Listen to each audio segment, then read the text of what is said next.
Welcome back to Solo Spotlight. Today, I'm welcoming a returning guest, Katanya Timinsky, whose story has continued to evolve in such a meaningful way.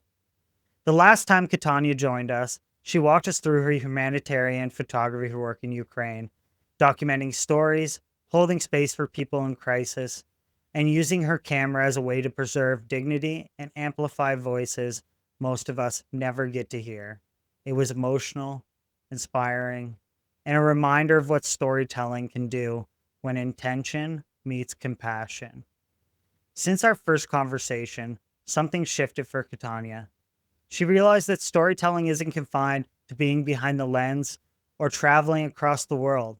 Sometimes the most impactful stories are right around us, in our own communities, and in our quiet conversations with people who carry wisdom, lived experience, identity, culture, and personal truth.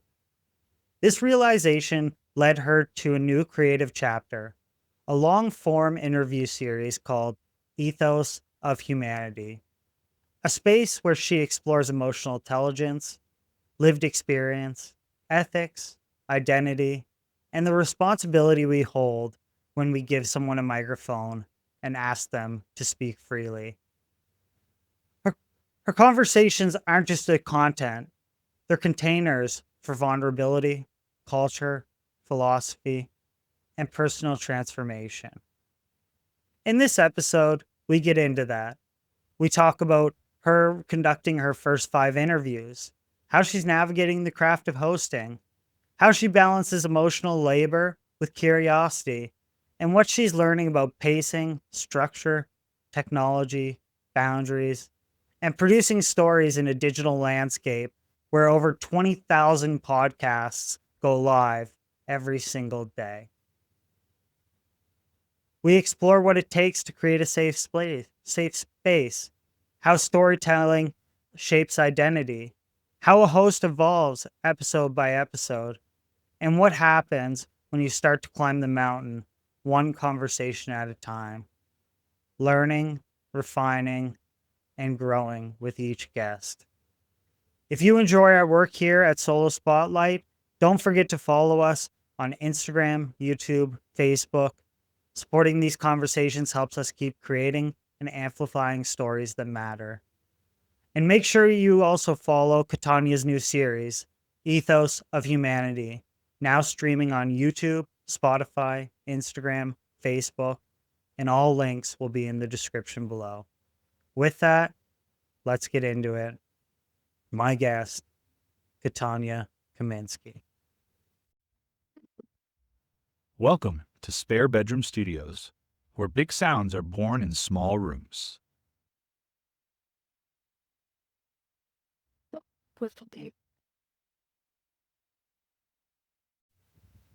Welcome, everybody, to another episode of Solo Spotlight. I'm here with a return guest, Katanya Timinsky. How you doing? I'm doing fantastic. How are Good. you? Just mic right in the middle. You can move that stand around. Perfect. How you doing? I'm so glad you came back. We had an amazing first conversation.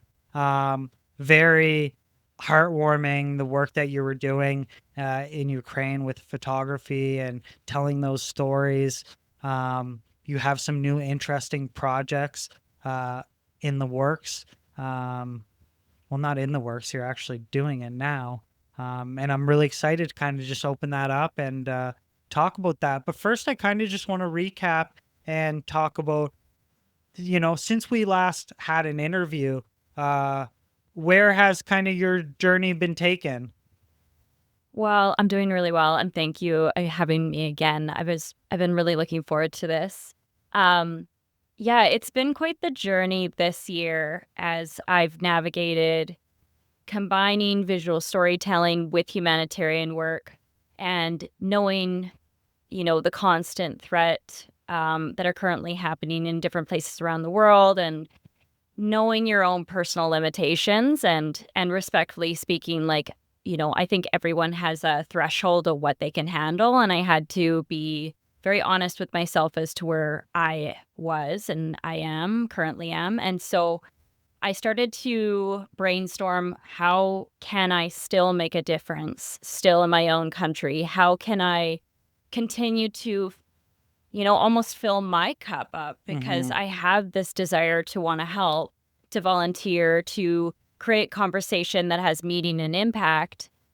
So it just was kind of a slow progression, had powerful conversations with a wide array of remarkable people. And I'm like, this needs to be recorded. Mhm. And I guess the way I kind of see it too is, you could have 20 people all write a self-help book with the same message, but based on an audience that were to read these books, each person will resonate with one differently. So that's kind of how I started thinking, well, if I were to start a podcast, an interview series, and start talking to these people, I would hope that, with my underlying message and my values, it will resonate with people. And so Mhm. it started out with the title. It's called Ethos of Humanity. Mhm. And I sat on it for several months. Right. And it finally came to a point where I was seeing still what was happening in Ukraine with the one organization that I had worked with for several months. And I thought to myself, if I'm not going to actually travel there, at the very least, I should be interviewing the people that are doing the work that I want to do. Right. Right. I find it I find it very interesting because there's a fine balance too of like making it digestible without making it like this might be a crass term, but like fear mongering, where it's like almost to a point where like the gloom and doom, and like you never want to like scare people, but it's a very like hard way to like capture that in a way that's like digestible for people without like freaking them out. Yeah. You know what I mean? Um, and how has this kind of blended in with like your personal and professional life, and kind of did you find this was almost like a continuous thought where you were like, all right, I have to like scratch this itch? Yeah. So a big thing for me is like, after I got back from Ukraine, a year later, I had spoke and landed my first TED Talk. Right. And it just seemed to be the bridge between both worlds. And even so, I work a ton of conferences in leadership, people that are sharing their passion and their message with the world. And just last October, like this recent October, I ended up speaking about probably the most vulnerable part of my entire life. I was raised Jehovah's Witness, and I actually was conditioned to believe that I was not allowed to public speak. So being in the position that I am, um, it was so interesting going up on that stage in that moment, and I felt something in my body, like, as if, like, my whole nervous system was resetting. I was shaking profusely. It's so surreal to know how much our belief systems are intertwined in our Right. nervous system. Right. So, I did this speech, and I guess I just had this feeling over me that I was like, if people were to share their passion and their truth, like, it is the most exhilarating thing. But as a photographer, I know so many people are self-conscious having their photo taken, let alone going on stage. Mhm. And I'm starting to realize that, if I can do it, anyone can do it. Mhm. But I also, on an emotional intelligence level, I feel like I can help people bridge that gap, even in small ways. Yeah. And that's the thing, like when you look at being a host and like hosting people, it's like one of those interesting things where how do I get what I want out of this, but how do I like create a safe space, and how do I make sure that like I'm allowing this guest to tell the story that they want to tell, not the story that I want them to tell. And it's very interesting because it like there's so many factors behind it of like the psychology and body mechanics and just like human behavior, where it takes a lot of introspection and like putting yourself in their shoes and going, well, if I was asked this question, how would I feel? And if I was this, how would I feel? But I think that you kind of are already doing like the photography and now getting into like public speaking. This is like a natural progression for you. And you're very well spoken. So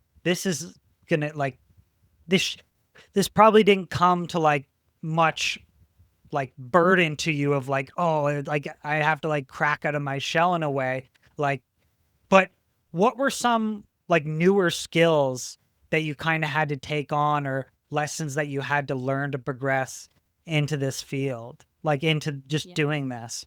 Yeah. There's a few things that have come up. I realize, and something that I've thought before, one of my mentors, she says, like, even just as a coach, you always need a coach. So when you think about interviewing, podcast, you always want to know how to improve on your vocabulary, how to create engagement. Another thing that I've noticed that's come up is I'm retraining my algorithm, particularly on Instagram, and it's almost like it doesn't understand that I'm coming in from a different angle that isn't just, modeling or photography. It's something completely new. And so even just wrapping my brain around that is huge. I think when it comes to interviewing people, I definitely am still learning kind of the parameters. And, I always want it to be, candid, and what's meant to be revealed will be revealed, because I want people to organically share it as much as possible. But I definitely understand there's a certain level of really trying to keep the conversation flowing and everything. So I'm definitely in the mind frame of always developing my skills, and I learn so much after each episode. Yeah, and I think one of the biggest struggles for people is like I call it getting lost in the sauce, where like people have pacing problems where all of a sudden you want to record for an hour and then you look at your clock and you're like, oh shit, it's been 90 minutes. And when you look at like the metrics of like retention, it's like after like 45 minutes to an hour, like if it's not like a super influential person or like a riveting conversation, you see like these metrics just dip off, where it's like you're not really doing any favors to yourself and you're not really doing any favors to the guests, unless there's like actually something to talk about. You see, like after that 45-minute mark, people start to like circle the drain. But that was one of the big things that I had to learn. Now, one thing that I noticed that I didn't do right away is like having like mentors or like think tanks. Is that something that you have been doing early on, of like, do you have anybody that like vets what you think you want to do? Not currently, No? but I'm open to it. Yeah. And to be honest, anyone that's been saying, hey, I've been really enjoying what you're doing, I'm like, do you have any tips, suggestions? I think that's important. I also kind of understand, like, the attention span is drastically changed. Mhm. It's constantly changing. And so trying to be mindful of that when it comes to interviews as well. Mhm. Um, it's It's an a ongoing process. it's a dance. It's honestly a dance, and like it's never like, when you look at it, it's like there's always going to be different things that you're going to learn back and forth of like, oh, I like with certain times you're like, I wanted to get to this, but like there just wasn't enough time, or like I didn't leave enough space for it, or like the guest was just really like in tune with this topic, and like it would be kind of like selfish of me to like shut them down. But then there's the other side of it where it's like, well, they're not really talking about anything. So I kind of have to like cut them on and keep it pushing, right? Um, but I kind of want to like go back a bit and talk about like the idea of the title, Ethos of Humanity. Like where was that born out of? Because like based on your like lived in experiences, like I can kind of connect the dots. But for the viewers, talk to me about like how that resonated with you. So if I were to explain it, I just think to myself, after coming back from Ukraine, I naturally gravitated to what is it called? Why am I drawing a blank right now? It's the one that the gentleman interviews people on Skid Row. I don't know why I'm drawing a blank on the name. Soft White Underbelly is the name. Okay. Yeah, and what I loved about it is it's so candid, it's so raw. There's a bit of grit to it. So for me, I just think there's deep messages, Mhm. because you'd like listen to people and they're at the lowest of the low. They haven't even probably hit full rock bottom yet. But I see intelligence, I see potential. And I guess for me, I think there's so many things we can learn for other people. Like I love the quote from Bill Nye. It's like everyone knows something everyone knows something that you don't. Mm-hmm. And so that's what I think is like I almost have this perspective of like soft white underbelly, but like a silver lining. Mm-hmm. And, you know, it's so interesting when you get into this, you automatically think you need to be at the top, but you don't realize that like how you're impacting and the ripple effect that you're making in your current circle, it does count for something. It's not just an Yeah. echo chamber. Mm-hmm. So that's kind of the perspective, but definitely stories of resilience. I think we all understand that we don't go through life unscathed. Mm-hmm. There's stories of resilience. And like, how do you make your life the way that it is? Like, what makes you you? And I think there's so much we can take from that. I've had some really, really great feedback lately of people that have admitted to me that they've been struggling. And I'm like, that to me is enough. That's the feedback loop. And that's kind of like where it all starts, right? And yeah, it's one of those things that it's really wholesome, and it's very like it's very wholesome to know that you were able to like highlight someone and like put them out, because in some cases this is the first time they've ever had the opportunity to speak or ever had the opportunity to tell these stories in like a long form dialogue. So it's good that you're seeing that's where like the passion is, because I think that's what keeps people going, is like hearing friends or people that they haven't even met or their guests turn around and say, yeah, that like was really good, like that was really good for me, and I'm happy, or I talking through this conversation I was able to recognize this or this or this, and like this has kind of given me like a new like lease on life in a way, right? um Now when you talk about having guests on, ha- have you started to develop a structure of like how you're like vetting guests or how you're procuring guests? So initially, very much humanitarian sector is huge. I think giving back to community is, I think, a perspective that I really want to encourage and push forward. Um, I think that like the digital landscape and media is a huge focus as well. The ever Mm-hmm. changing kind of state of what we're experiencing now.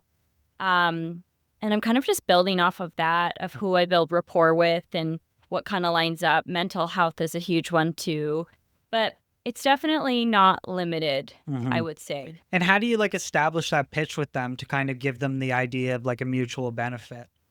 I just have told them, I said, I've started an interview series. I think that you would be great fit considering like you could share your background, what got into the work that you've done, like what is your passion? Yeah. And usually, at least the few people I've known, I've known. Yeah. And it's just a matter of igniting that flame with them and really just trying to get that passion to come through. Cause I might be able to communicate with you and we know, but it's just like trying to get that in front of the Yeah. audience.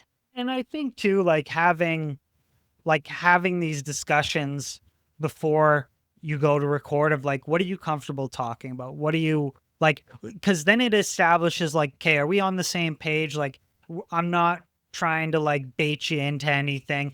And I think that kind of shows where like it allows you to like represent like a mutual respect of like, okay, this isn't like a 100% benefit for me, like I'm actively trying to like let you cook in a way, right?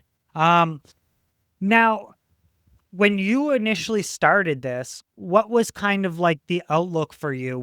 Was this like, okay, I'm gonna like dig my heels in, and I feel like I'm gonna do this for a while? Was it like I'm gonna test it out for a few episodes, see how it goes? What was that process like for you? Yeah, definitely more of a pilot project. I'm kind of, I kept it open ended of like, do I end at 10 episodes and just see? But at the bottom line, I was like, I have to get these people that I know have their story to tell Mm-hmm. to share it publicly. And so it's snowballing. It's definitely one of those things of still navigating, once again, the algorithm, trying to understand the metrics, improving my skill. There's a lot of different things, but all I can say is after each episode, I'm given so much energy. It's breathing life into me as well. Yeah. So I'm just enjoying that. Yeah. It's such a interest, because people have conversations all day, and the fact that people like get it twisted when it comes to something like this, where it's like, oh, it has to be like super scripted and super narrative, and like you got to watch what you say, and there is a degree to that, 100%. But I think there's also like a level of like, this is your opportunity to tell your story, right? Like, and I think a lot of people are shocked to see like the reverb that comes with like the stories people tell and the way that like it affects other people. Um, Now, when you're structuring your interviews, is there like what is the ultimate goal that you're trying to like achieve on like for like a viewer engagement standpoint? Like for me, it's like story first, actionable insight second. I want like a mix of both. I want like a mix of like a story, how you came to be the person you're being, and then like something that someone can take away from it, whether that be advice, whether that be habits, whether that be technological expertise. Um, have you like defined like, where's that rubric of like, okay, I want these little tidbits in every episode? Yeah, it's funny you say that. Definitely like a personal bio of what got them there, but also the education. Even the first two episodes were very educational and the current events of what's happening. But when I think about Ethos of Humanity and like the premise and the heart is the inspiration, the life mantras, what, has kept people going. What has been the light in the dark that's kept you going on your path? Mm-hmm. Because we all have those for our own reasons. And so I think, yeah, it would definitely impact people in one form or another. And so I guess I'm still structuring those formulated questions and how to extract that. But even I think through the interview, Mm-hmm. it shows up. And before this, like, do you feel like you were someone that like handled criticism well? Like, were you someone that like took it in stride? And like, how do you handle that feedback and vet like what feedback is actually valid and what feedback isn't? Ironically, growing up, I used to take it all on as if I didn't know anything. And now I think I'm coming from a place of more confidence. But I do keep I do receive it with open arms Mm-hmm. because at the end of the day, if the viewer has an idea to share it, why would I limit myself to that? Right. Because I want people to continue to listen to it and Mm-hmm. enjoy it. So, I can't say I know everything. And so whatever I can do to improve my craft, And what like are you using Riverside? You're using yeah. Riverside? Yeah. Which I thought was so interesting. So my second interview with Jay, who Yeah. is currently in Palestine, we had no idea that Riverside is an Israeli company. And Oh. so we tried to record and we had to switch to Zoom. So if you guys ever get a chance to watch it, it's not we had to resort to plan B. Yeah. Yeah, which has been very interesting. I can give you another app that I use. It's called Zencaster. Um, I found that I've used Riverside. I've used a couple different remote ones. I found Zencaster was the best. That's what I use for my remote ones. And simply because there's a little bit more of a like open source where say you record on your computer, I record on mine. I can extract both separate video files. Mm, So then if like something doesn't work out with the interview, it will take a lot more work, but you at least know like I have the raw footage of like everything. And just like there's different ways to navigate it. And I find it's a lot like on the financial obligation, it's a lot cheaper. I'll show you it after the interview. amazing. Um but how do you find the experiences with remote? Do you find that like do you find there's a little bit of like a barrier in terms of like that connection, or and not like connection like internet connection, but like connection of like actually feeling like you're getting the most out of them, or like you're providing them like the most benefit? Well, even just being here with you, there's definitely a night and day difference. Mm-hmm. I guess my thought process with going with virtual is there's a level of comfortability, particularly if I'm building rapport with, guests, Mm-hmm. allowing them to do it in the comfort of their home, convenience. But I think for production value, I definitely feel like if I'm going to continue this, I will have to convert a space Yeah, to that. it is interesting because there's like it all comes down to pacing, right? Like it all comes down to pacing of like what makes sense at what time, right? And like there is nothing wrong with doing virtual interviews for like 50 episodes and then being like, okay, where are we at, right? And and even in this sense, like there's a lot of times where I'm like, yeah, I don't know, like I would love to have this guest on, but I don't know if I would want them to know where I live. Or like if something goes south with a guest, or like I ask them like a sideways question, now all of a sudden like they know, so there is like a level of protecting yourself as like an interviewer. um what were your first experiences like with the first couple episodes in terms of crafting the questions, or like pacing the interview? Did you find that it was a natural experience, or did you find like, oh shit, like this is like way harder than I thought it was? It definitely felt natural. Just because, like, even, without interviewing a recorded interview, I feel like naturally my engagement with people is really good. Mhm. If anything, taking away the camera in order to kind of bring that extra little bit of someone's wall down is almost better. But it did feel very organic. But as I said, I think scripted questions help just structure it and guide it and allow it to flow just a little bit more. Mhm. But I mean, I've enjoyed all the conversations. Like the Yeah. first one of Caitlin and Kiev, like it was flowing. She was just so candid. And if you get to watch it as well, Yeah. the interview got cut off halfway because the power went off. Right. And so there was just like so much that tied into it that I loved what it was. Right. But I will always be seeking to climb that mountain step by step and Yeah. make it better and better, but it has flowed very organically with my guests.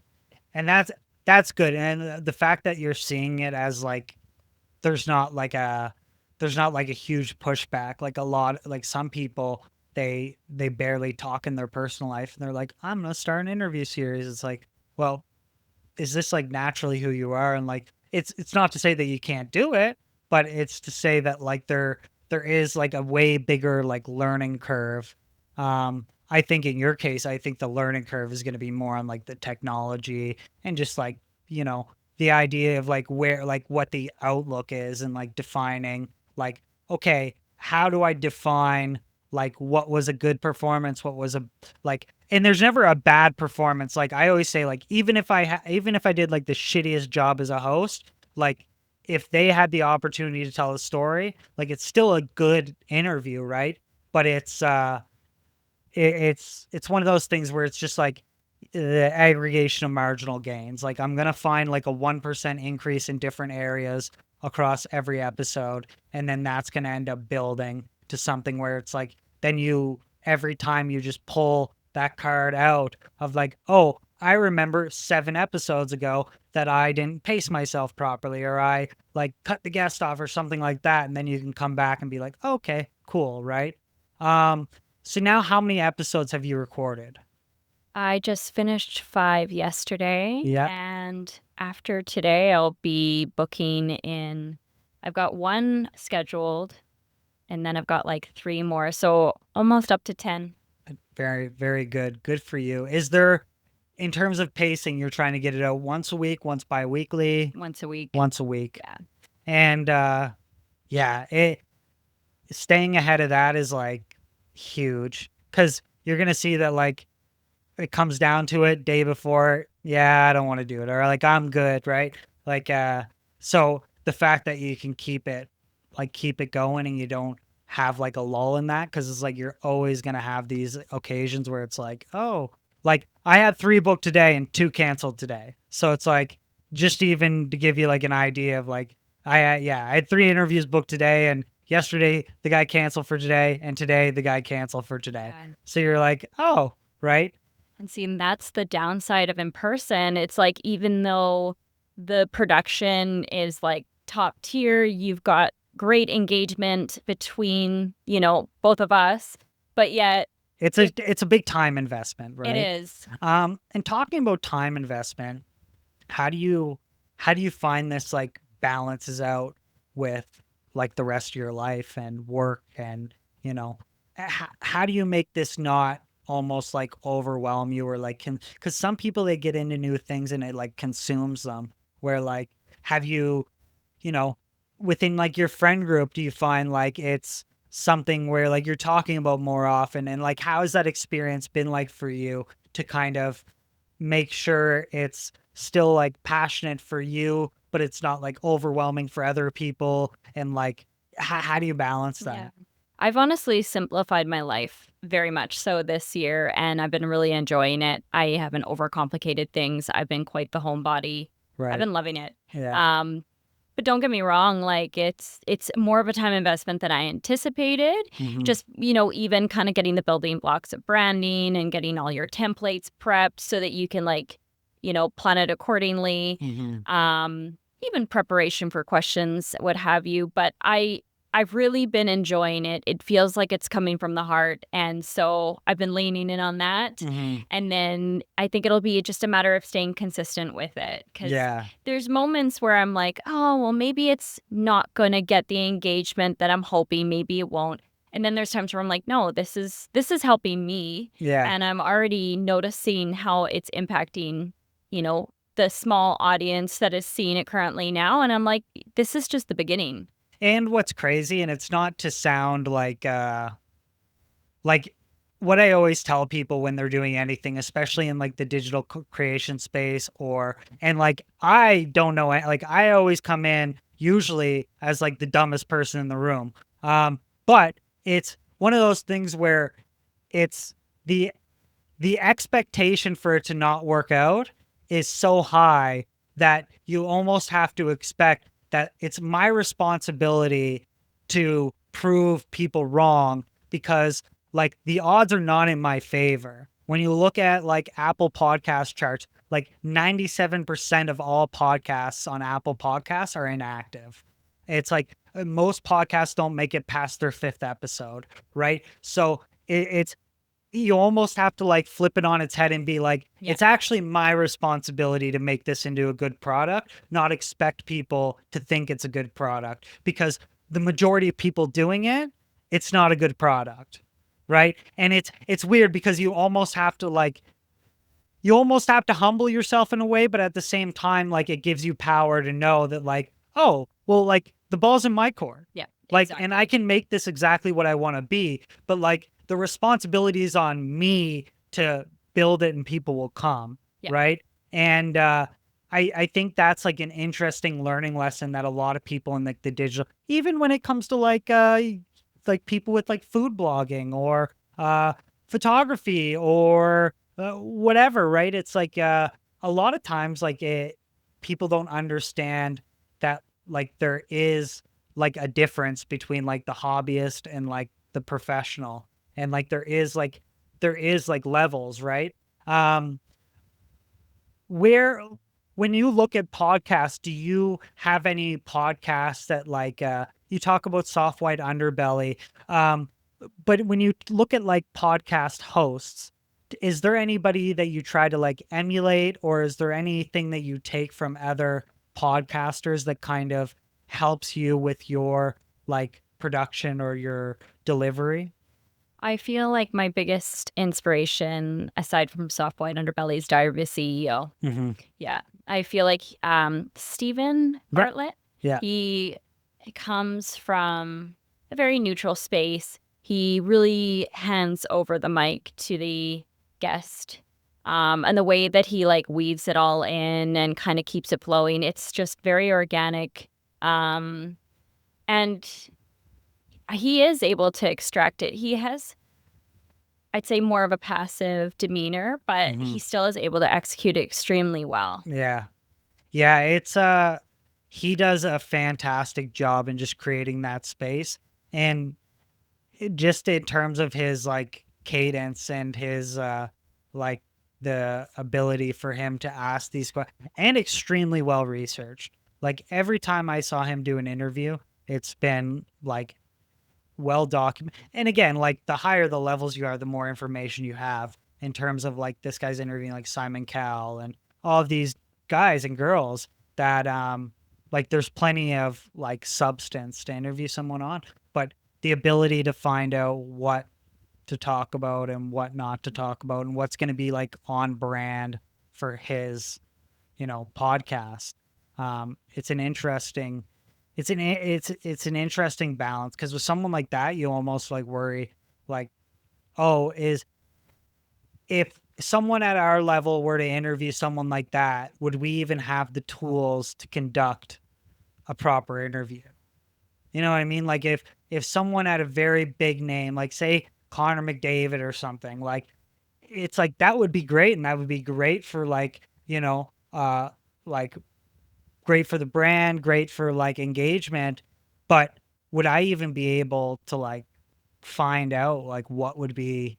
Yeah, and how do you bridge that? Because even when you look at his visuals, he's got like a lot of AI clips that weave into it. He still takes the golden nuggets, but like, how does he extract that in a way? Because all of his clips are very engaging. They hook you right in. If you do listen to the interview, it is very similar to this style. It's very soft. There are moments that don't really, have a climax, but Right. there are key perspectives that he's able to get out of the guest as he makes them feel comfortable. Right. So yeah, it's trying to understand where you stand in an ocean of media and interview series, podcasts, and how do you bridge the gap? Yeah. And when it comes to like past experiences and how you see like this evolving, have there been any like have there been any experiences in the last 5 episodes that you did that kind of was like very eye-opening or like very memorable for you? Like you talk about the first episode with the power going out and how it flowed really well, but has there been like any experience that kind of like almost made you sit back and be like, wow, like this is something else? Interviewing Jay was interesting, protecting his identity, understanding, you know, even trying to encourage him to get an alias like Banksy, because the work that he's doing, it deserves to be published. But for his safety to get back in and out of the country, it's too high risk. Also, the fact that there's like a vaulted built wall right where he is and an AI controlled machine gun, like just to share that, I think is very powerful. But the interview that I did yesterday, I really enjoyed, because I've been doing so much research on how synthetic dopamine that we're getting from social media is like rewiring our circuitry in our brain. It's impacting sleep. It's impacting our frontal cortex and how we feel empathy. And I'm very passionate about it. But I interviewed someone that I've known for well over 2 decades who's a professional archivist. And he's very passionate about documenting these gaming communities, forum communities, and social media communities, because it is a form of sociology. And so it kind of just like, it gave me that moment of sitting back, wow, life is so nuanced. Yeah. And I'm always learning something about my current perspective. Yeah, I'm always moved by people's different perspectives. And like even what we see in the world, it seems like we live in a world where everyone is trying to shout the loudest and have their voice be heard. And I'm really just trying to come from a place of allowing people to share freely and being always open. And where do you think that comes from? Because I think that's a really interesting point. Like, where do you think that comes from, of people wanting to be heard so much? Like, is it like a factor of that's the new definition of success, or is it like people are neglected? Yeah, I don't know if it comes from the fact that maybe in our physical world we're not being heard, we're not being understood. I think it could be the evolution of social media as a whole. Hmm. Um, I don't know if it's a shift in the algorithm. It's a whole rabbit hole, but I find there's just so many people in opposition as Hmm. opposed to um, just open, like deep listening, understanding. Like it feels like almost 40 years ago, 50 years ago, people would have a debate on a podium, walk down, shake hands. But now it feels like it's your enemy if you don't have this same perspective. Hmm. So I can't really point my finger on it, but I definitely want to come from a place of not influence, but a different level, and that's impact. Yeah, it's like you almost want to remove yourself from, besides asking the questions, you almost want to be like removed from the conversation because, and I think that's like where you get into like the journalistic practices of an interviewer of like, how do I stay non-biased? How do I like not ask a leading question or like show them that I agree or not agree? Like there's a lot of guests that I've invited on that I had to like preface with the fact of like, I I don't think you're a bad person, but I don't not think you're a bad person. But like this has been something that's been discussed about you, and like to retain my credibility, I need to ask you these questions because at the end of the day, like it's not fair to the people watching when like you Google someone's name and this is the first thing that shows up. It's like, well, you know what people are, and I'm not going to ask in a way that's going to like point you in a certain direction. But if you like believe what you believe and you think that this is like whatever you did, like this would be the best opportunity Yeah. for you. Give them the panel. Yeah. Yeah. And I think that, but I think that's another side to it too, where it's, you can almost like address controversy in a very, like equitable way of being like, hey, like you're going to get the opportunity to speak your mind. You're going to get the opportunity to like tell the story straight. And it's not up to me to like believe it. Yeah. It's just up for me to like ask the questions and kind of like give you the right talking point to speak your mind. And like, if they fudge it up, then it's like, Mhm. well, that's kind of on you. But Yeah. it's interesting. Now, when it comes to like censorship and like making it quote unquote like production ready or whatever, like what are your thoughts when it comes to that? Like if you had someone on and say they start like going sideways, like what are your thoughts with that? Or say you put out a clip and they start like slandering your guest. Is where does like the conversation end, right? And how do you like draw those safeguards? Because I find like I based on my experience, I found it to be very challenging because it's like, well, if I start doing it for one guest, and what if the guest is sticking up for themselves? Yeah. You know, so am I cutting off their voice or am I protecting them? And like, how does that work in like the grand scheme of things? Or say they said a question and like all of a sudden I cut it out of the interview. Like how is that representing them? And like what is the fallout of that? Absolutely. I do. It's so interesting. I think people will interpret the way that they want to. So when it comes to comments, I even understand with the algorithm, it's best to remain neutral and Hmm. um there's like little control in that sense. I feel like if an interview kind of didn't didn't go in my favor, I would probably have a post conversation about it and evaluate from there. Hmm. My hopes are to stay probably as little out of politics as possible. Hmm. Um, Still trying to remain as neutral as possible. But I guess for me, I'm still exploring it. So I guess I'm going to have to cross that Bridge when it bridge when I comes. get there. Yeah. Yeah. It's it is interesting because I feel like that's one of those things that kind of it speaks to people's character of like what's like the root of this, right? Where people go oh, like say someone started crying on an episode. It's like, well, you have a choice to make. Like, what are you gonna do? Like, are you gonna like maybe this is a moment that this person wanted to share, but maybe it's gonna make you look like you catfished them, right? Like, and it's very interesting because especially when it comes to short form content, how many things get taken out of context and the interpretation gets mixed up. Um, but have you ever, in your short time doing it, now you say you have 10 episodes lined up, have you ever had any instances where someone has approached you to be interviewed and it just wasn't like the right fit?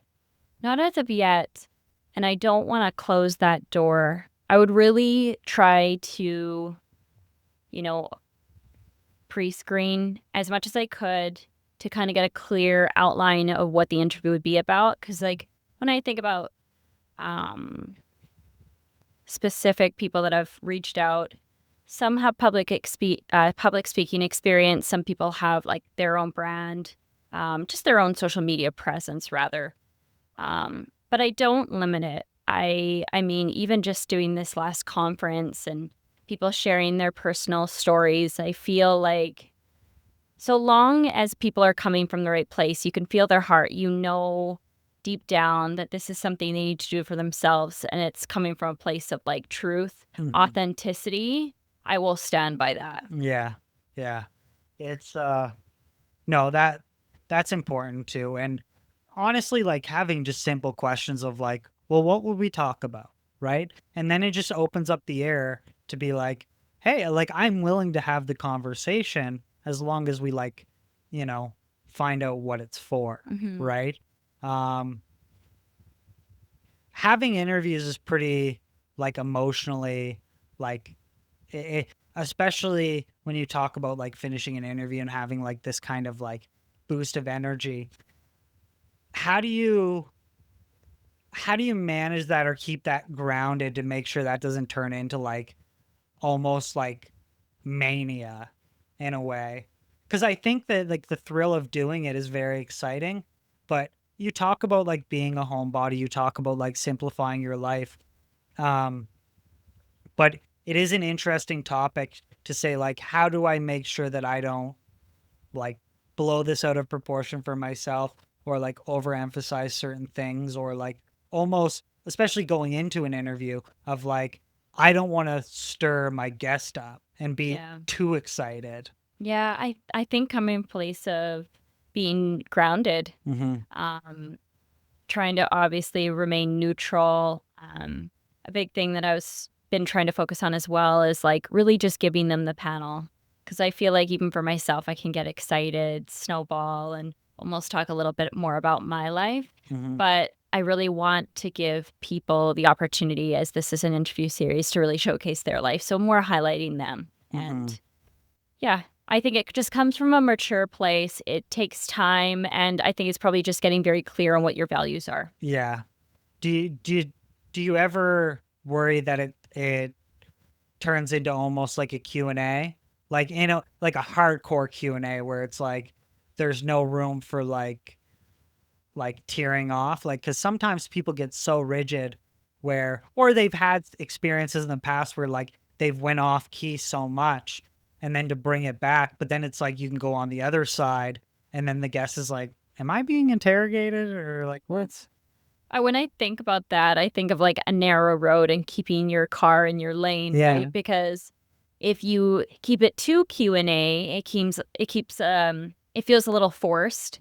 Um, particularly with Jay, he was quite limited in what he could share personal information. So certain questions that like we kind of kept simple, wrapped up with a little bow and moved on. Mm-hmm. But then I found with most interviews, people would just keep sharing. Yeah. And I love that. I love it when people snowball with ideas and, all of it is kind of flowing out of them. I think that's kind of like where Yeah. Like you've broke them open in a way. yeah. And like I always like whenever I have my list, whenever I'm like checking off questions that like I haven't asked yet, like okay, I got them in like a good like state of mind because now they're answering the questions. I just got to let them go, right?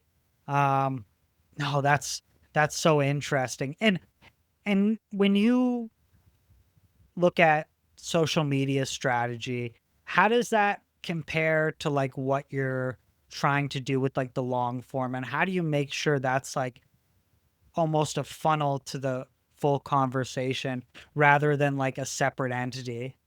I have been modeling a little bit of soft white underbelly where it'll be more than 2 minutes, but just trying to keep people, if they only have time to watch on the one specific platform, I have kept them longer, Hmm. but then there are cutoffs based on Instagram, based on Facebook and TikTok, and then it's just rerouting whether to Spotify or YouTube.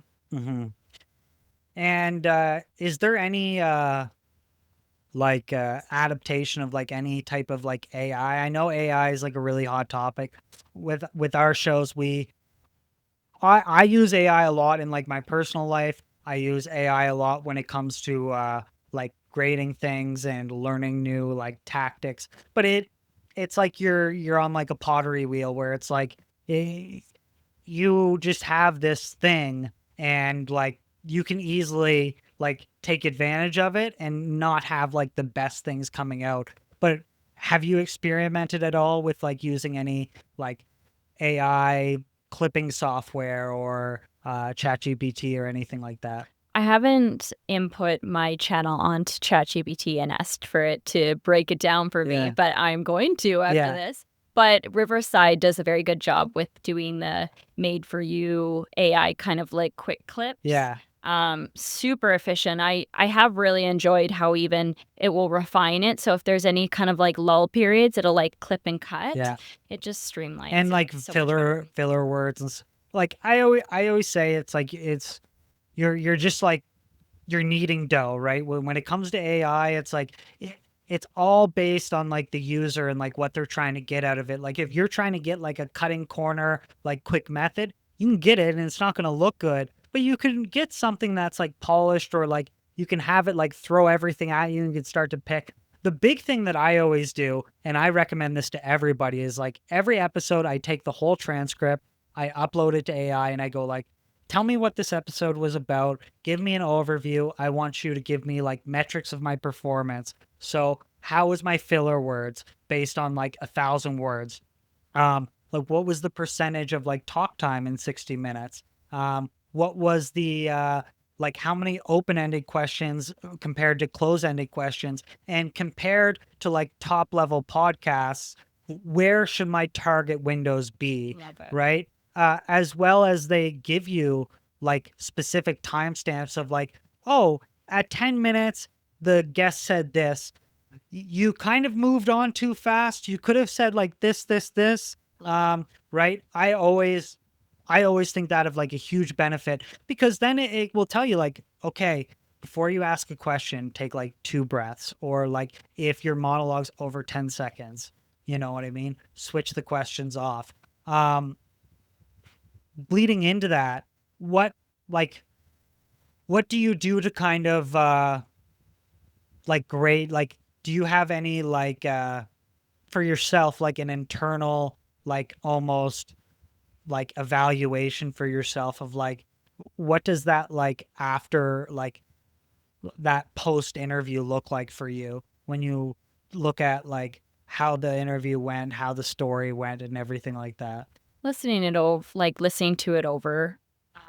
I usually try to take mental notes how I can and how I can refine it and everything, but I definitely want to utilize AI in that sense because definitely it just can point out your blind spots so much better. Hmm. But yeah, I think when you try to listen to something as third person, I try to think very objectively on how I can improve my skills and just vocabulary, feeling comfortable. Yeah, once again, like not having too much, trying not to interrupt the guest too much and move on too quickly, especially if you were on a roll and everything. Hmm. And then if you kind of feel like it's kind of wrapping up, just knowing when to kind of finalize Yeah. everything.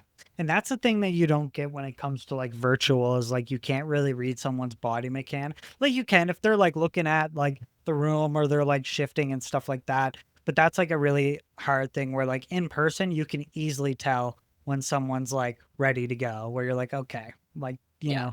um But yeah, it is it's a fine line because some people have like the post and ghost method where it's like, if I think I'm doing a good enough job, like I'm gonna post it out there, see how it goes, whatever. And then the other side of it is like way hypercritical, and then you're almost making a worse product from like the raw product because you're just like so focused on refining it. Yeah. Do you find that that's like a balance that you're finding, or do you find like you already kind of have a handle on that? I feel like I got a pretty good handle of it. But still, always trying to refine and improve my skills wherever I can and Mm-hmm. see what tools and resources I have to make it better, right? Mm-hmm. And when we talk about like future plans, like where do you see like the future of this going? Like is there any um like milestones or aspirations that you might have that are maybe not even in the pipeline, but almost just like, yeah, this will be like something that I would love to do in the future. I definitely would love to interview some public figures, mentors, people that I've really looked up to. But from my heart of hearts, I really want to raise awareness to different narratives. A big thing for me that I'm very excited about in the next few weeks is I want to interview a lot of people within the Indigenous community, raise awareness of that narrative, because I feel like for decades we really have not showcased what their firsthand experience has been. And for me, it's been one of the most educational things I've experienced since coming back from Ukraine. Mm-hmm. To me, I listen to these stories. I listen to these different people of these different backgrounds and demographics and struggles and strengths. And it gives me so much empathy and understanding and knowledge. And so if I can share that a little bit, yeah, Mm-hmm. that's a big. Do you ever find that like when it comes to interviewing people of different like racial backgrounds or like cultures, um like based on your own disposition and your own like I always wonder like when reaching out to certain people, like how do I address it to make sure that I'm actually addressing them with respect and not like I'm trying to like pedestal them, or I'm trying to be like, look at who I, or almost like patronize them in a way. Yeah. Like, is there a different dialogue with like people from like vast different cultural backgrounds to make sure that um like you're not like publicizing them in a way that's like almost like feels dirty? Because I think a lot of times in certain cultures, I think depending on like the disposition of the host, like if I was looking at interviewing like a native, like a native person of a native background, a person that was a native host would have a better opportunity to interview that person. And like, what does that dialogue look like, and how do we change that? Yeah.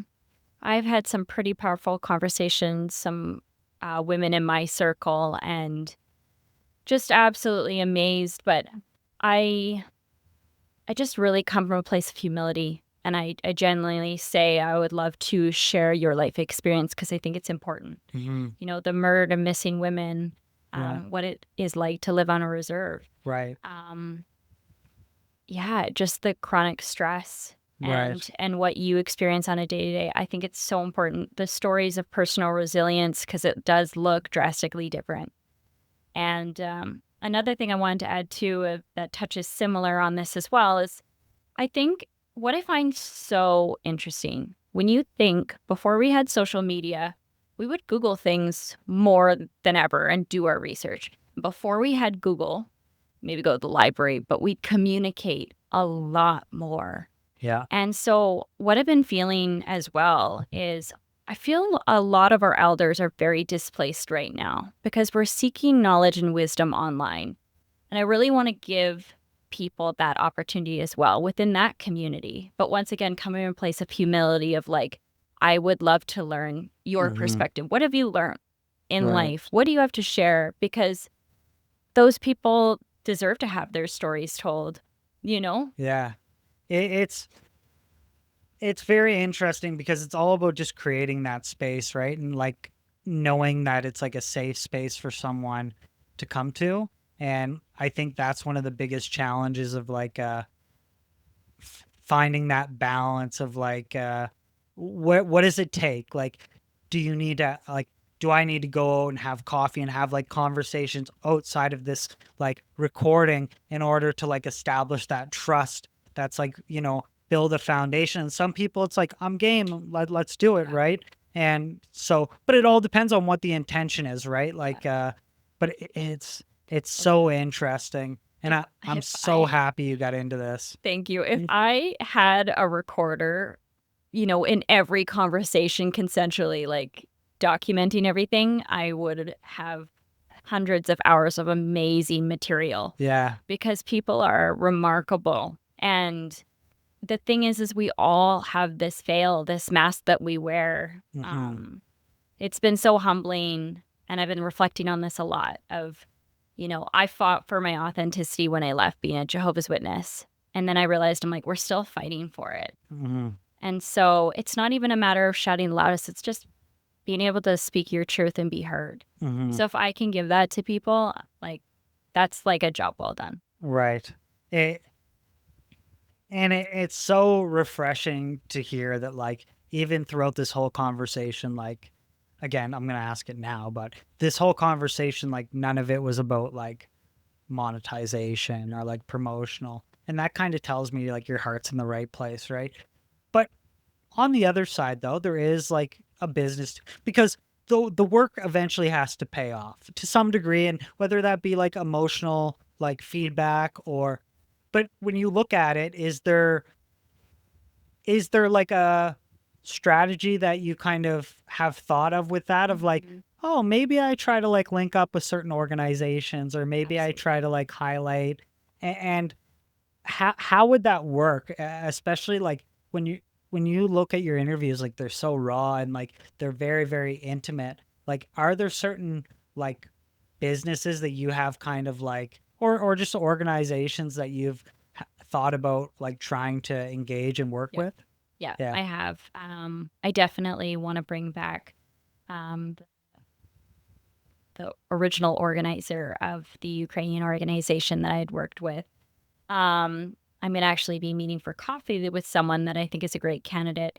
Kind of my perspective in it all is if I can create more opportunities for speaking engagements for myself, that's great. Obviously develop my portfolio and then photography, videography, content creation, digital marketing going hand in hand with that. Um, but yeah, any opportunity, my perspective and what I see on social media is the collaboration's everything, Mm-hmm. and 100%. we benefit each other by doing this. And Yeah. so I think that's like where it's headed. And I think it will snowball even further. Do you think getting into this new project, how do you think it like changed the way you identify with yourself? And do you find that like do you find that throughout the episodes you record, you start to like change the way you're representing yourself or change the way like you identify to certain people? Like, because at some point when you do these public engagements, you're going to say like, hi, my name's Katanya, like I'm a photographer and a podcaster, right? How does that how does that experience look like for you? It's a slow progression. Yeah. Yeah. I was just at the dentist before that, and she's like, "What do you do?" And I'm like, "I'm a photographer." And then I'm like, "No, I'm a public speaker." Yeah. Like I am. And every, mentor, every single person that, I've consulted with in regards to my business, they always say, speak it to embody it. Yeah. As you speak it, it Comes real. continues. Yeah, Yeah. exactly. And so it's getting into that mentality for anyone that's looking. It's like you do have to embody it. Yeah, it is like one of those like mindset games where like you're only gonna be as like you're only gonna be as like successful as you're willing to like kind of like put it forward and be like, no, no, no, I am like they always say like, oh, if you're not like a runner when you finish your first marathon, like you're a runner when you run for the first time. And like to get to running your marathon, you have to say like, no, I'm a runner. Like, so it's like this weird game you have to play with yourself of like, no, like I can do it. It's, yeah, it's interesting because like you'd never want to come off as like, oh, I'm trying to like solicit, or I'm trying to. And when it comes to digital creation, I think it's a lot easier to say, hey, I have a painting company or a plumbing, like, because that's like tangible. Like, that's like tangible. Like, a lot of these things are just like built out of nothing. So, like, just as hard as it is for like the people creating it to grasp, it's 20 times as hard for like everybody else to grasp because like it doesn't click, right? Yeah. Like I had someone approach me at work the other day and say like, "Oh, you're the one that does like the little like talk show." And I like just the fact that like she like attributed it to like little talk show. Yeah. It's like you're already attributing the fact that like you don't really think this is like a big thing. Like you're not seeing it from the same lens, Yes. but it's one of those it's one of those things like do you come back and be like, "Who are you talking to?" Or you just go like, yeah, yeah, I'm the one that does that. Yeah, you're right. It's kind of coming back to what we were talking about before of like it's up to you and just reminding that it's not gonna it's like the 20 self-help books. Yeah, You know, she's gonna identify better to a different one, but it doesn't mean that yours is any less valuable. yeah, because Because it's someone's gonna come along and be like, exactly. yeah, that really resonated with me. I really enjoyed the conversation. And when it comes to like the digital landscape, it's like for every episode you put out, there's 20,000 episodes that are being put out, right? So it just comes back to like refining the skills and like making sure that like it's as like it's as authentic, or you're just staying true to like what you want it to be, right? Which I think you absolutely are. Um, yeah, like it's amazing. I saw some of the conversations that you have, and it's like you definitely have like a natural ability to like create this safe space for people, and like very well spoken, and like I'm so happy for you that you've kind of dived into this realm, because now I have someone to like chop it up, like be like, okay, like how are your episodes going, like what, you know. It's always fun. I'm gonna be trying to do like a podcast host collective where like I Love it. do like a once a month thing where like I get podcast hosts in the area, and like we just rent a space somewhere and everybody just like group thinks. Yeah. Or it's like, what are you doing that I'm not doing? Oh, Yeah. this is what you did with Or an how do you advertiser. say Or it? yeah, how do you do Yeah. your intros? And I think that just like you said, where like the collaboration's key, right? So like I'm very excited to collaborate you in the future, and hopefully it can kind of help both of us in that journey. For people looking to check out Ethos of Humanity, where can they find it, and when's the next episode coming out? The most recent episode came out this morning Ooh, on YouTube, Spotify, and you can access it on Facebook, Instagram, and TikTok. cool. Facebook, and it's just Ethos of Humanity, or are they underscored, or is it just all one word? Should be all one word. Should be all one word. Yeah. And that will be in the description below. Katanya, this was an amazing conversation. I'm so happy that you came out today to talk about this and highlight your project. I can't wait to have you on for a third time when you're 20 episodes in and you have so many more amazing stories to share, and more lessons, more everything.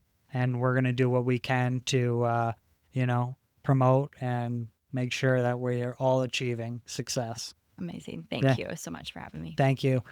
With that, that concludes another episode of Solo Spotlight. I'm your host, Ryan McDougall. Don't forget to subscribe and like this video. Comment below what your favorite part of the conversation is. As a viewer, what do you think? What do you find is the best attribute of a podcast host that you've seen in podcasts? And don't forget to follow us on social media, Facebook, Instagram, TikTok. Giving us the support helps us put out more interviews like this, clips daily, episodes weekly, and we will see you next week with another episode. Thank you very much.